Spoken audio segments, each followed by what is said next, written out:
Salutations, ladies and gentlemen, the Knife Raven here, back again with another video, and in today's video, I will be taking a look at a bit of an old classic of mine, and this is a knife that I reviewed a few times on my old channel, and the videos regarding this knife are actually fairly popular for me, and I still receive quite a few comments on them, and I figured it's about time that I migrate this knife, and I suppose my revised and updated thoughts on it to my newer channel. And so here we are, and today I will be discussing the Opinel No.6. Now, the Opinel No.6 is one of my favorite knives, and one that I recommend as much as I possibly can. And it isn't as popular as the conventional No.8, which is Opinel's most famous size. And just for example, here is a No.8 in comparison. And they're not too far apart, but there are obviously differences in the size, and they will change how this knife is used generally. And so, take this one away for a second, and we'll start by having a look at the Opinel No.6 in its basic form.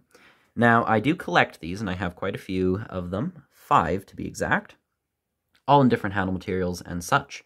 But this is the very first one. Not just my first No.6, but also my first Opinel knife. And this really was the knife that kickstarted my love for traditional European knives. And I really have this knife to thank, and it was a gift from my mother on Christmas a few years back. And really, ever since, I have been very passionate about traditional knives, and Opinel's in particular. But this is their basic model. This is in beech wood and features a carbon steel blade. Opinel uses a steel called XC90, I believe, and it's a fairly interesting carbon steel, not a very common one to see. I believe it's been compared to a C75 or 1095. It's within that realm of usability. And from what I can say from personal experience, it is an excellent steel. Opinel always tends to make their knives, well, I've never had a dull Opinel, is the first thing I'd like to mention. They always come razor sharp. And one of the key features that a lot of people appreciate in these knives is the blades. And the main reason that they're so good at slicing is because they're very thin. Now, granted, some might not like this, as a thin blade is a bit more fragile and perhaps may not be as useful for cutting through more dense materials, but a thin blade is often the sharpest of blades and the easiest to sharpen. These absolutely hold true to that statement, as I don't think I have ever received a knife from a brand that's more consistently shaving sharp when new. These are all excellent slicers, and this is, of course, a fairly used blade. It's been sharpened a couple times, not very well in my case, and you can see there is a patina on here. A little bit of scratching as well. That probably is due to my mediocre sharpening skills. Of course, there's also a bit of oil on it, as oil is very good for carbon steel. It keeps it from corroding and offers prime condition for the blade when being stored. But you have the Opinel logo here with the words Opinel Carbon, and of course that is referring to carbon, suggesting that this is a carbon steel knife.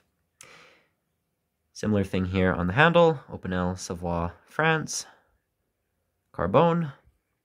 Now the handle here on the basic model is in beech wood, and Opinel, of course, is located in the French Alps in Savoie, and they have quite a large collection of forests in the area, and one of the species of tree is beech wood. And this has always been the traditional wood that Opinel knives are made with, and of course you can get them in more exotic and expensive materials, but when most people think of an Opinel knife, they picture this, and the wood, in this case, is beech wood. It's very nice. It's extraordinarily light. Even the larger models, again, the No.8, is still far lighter than most conventional knives. For example, a Swiss Army knife, an Opinel is going to be, in many cases, lighter than a Swiss Army knife, just simply due to the fact that it's a single piece of wood, and not a dense one at that. And you can see they just cut a little groove in the center for the blade. And the overall knife, I believe, is only made with 5 individual parts. You have the handle, the blade, the 2 parts of the locking mechanism, and a pin holding it all together. And speaking of the locking mechanism, I'll take a moment to look at that. This is known as their Virobloc mechanism. Some also refer to it as a Virol, I believe. And what this essentially is it's a very simple lock, but a very effective one. And once the blade is opened, you just simply twist the lock so that it is resting in front of the blade, and what you now effectively have is a fixed knife. There is no way that this will close on you unless you disengage the barrel lock, which has to be done manually. Granted, of course, you could argue if the lock is loose, it may come undone on its own, but usually that is not going to be a problem, and in this case, this is quite a stiff lock, so once that has been engaged, there is no concern at all of this closing on you. It's more safe than a slip joint, perhaps even than a conventional lockback, and it's very, very simple. Of course, many would say that it's a slow mechanism, as you have to disengage the lock to close the blade, and you have to engage it to lock the blade open, and so it's a slower mechanism than, say, a liner lock or something within that realm. Of course, I'm not in much of a hurry, and the extra 1 second it takes to disengage the lock isn't going to bother me in any way. But there you are. Of course, one way to tell which size of Opinel you have is looking at the Virobloc, and you can see stamped in, it says number 6.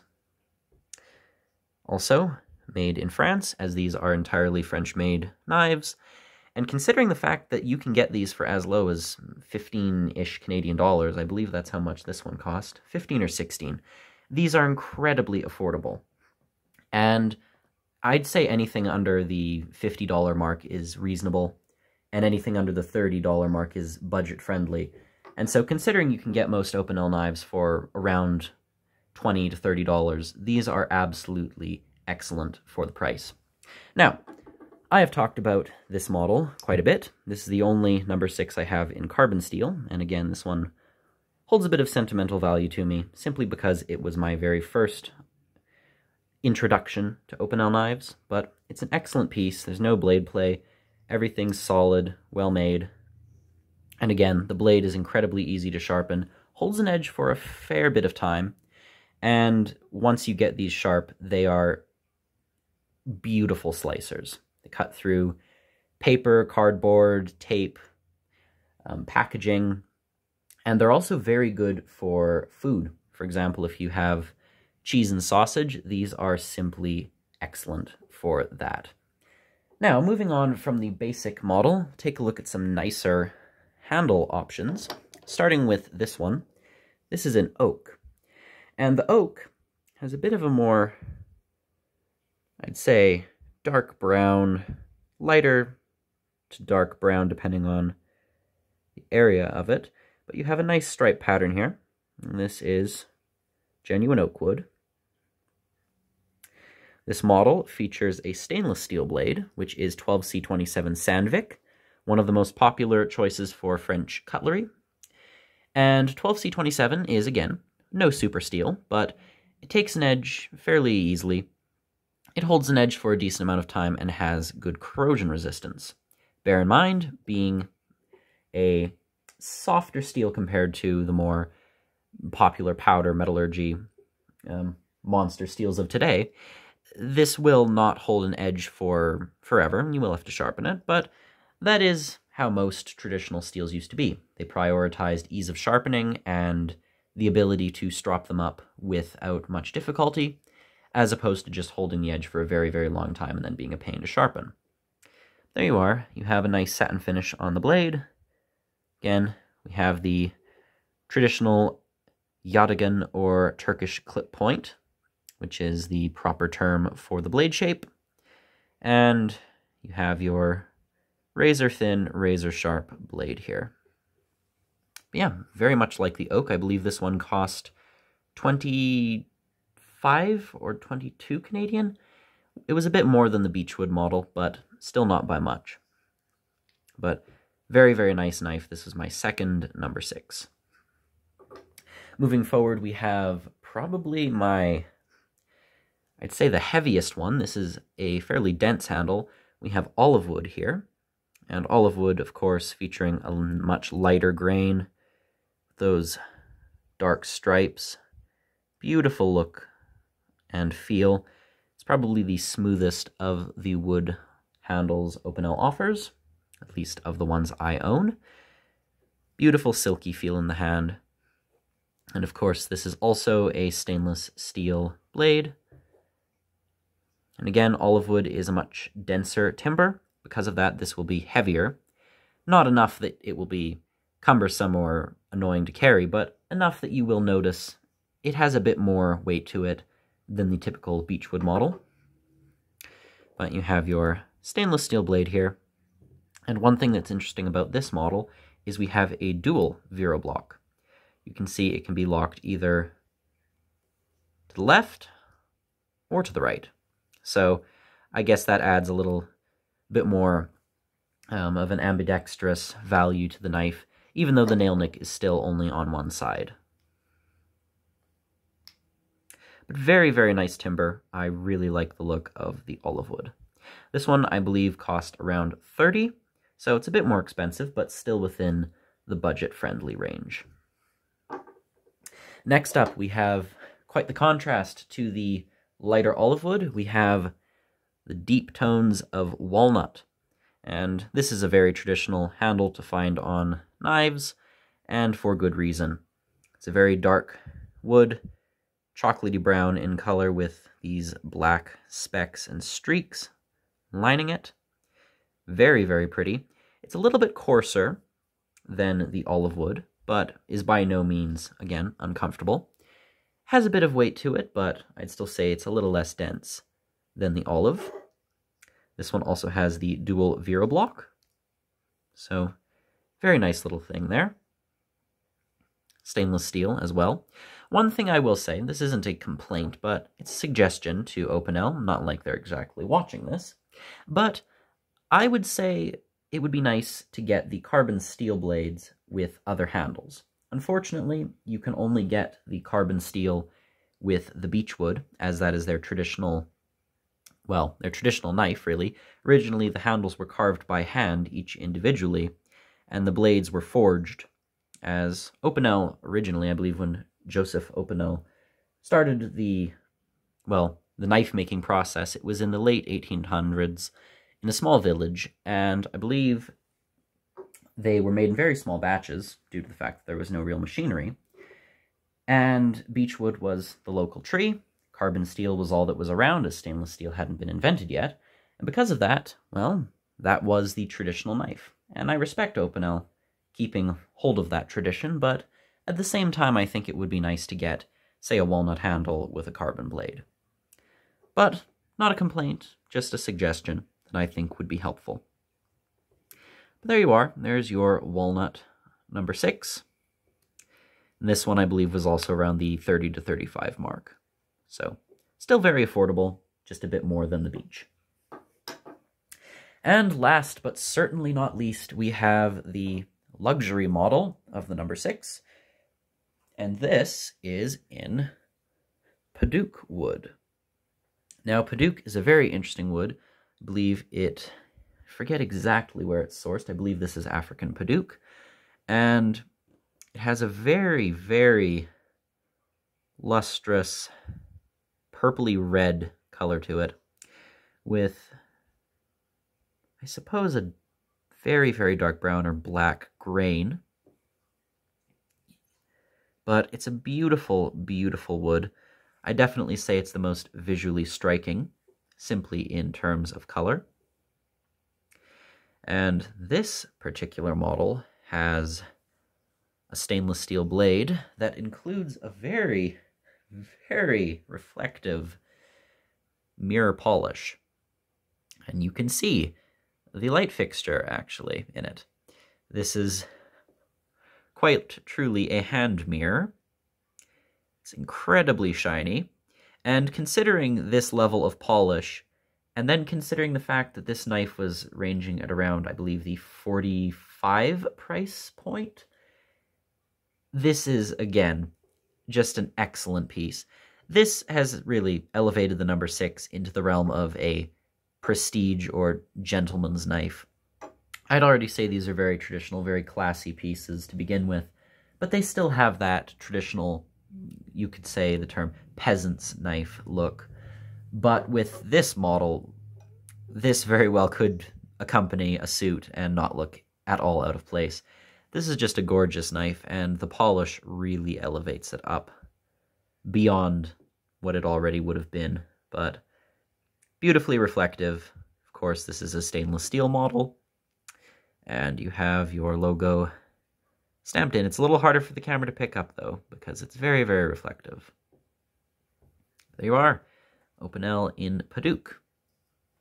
And this one also features the one-sided Virobloc. But there you are, Paduk, Walnut, Olive, Oak, and Beech. That's my entire collection of Opinel No. 6s, and, well, what's my conclusion?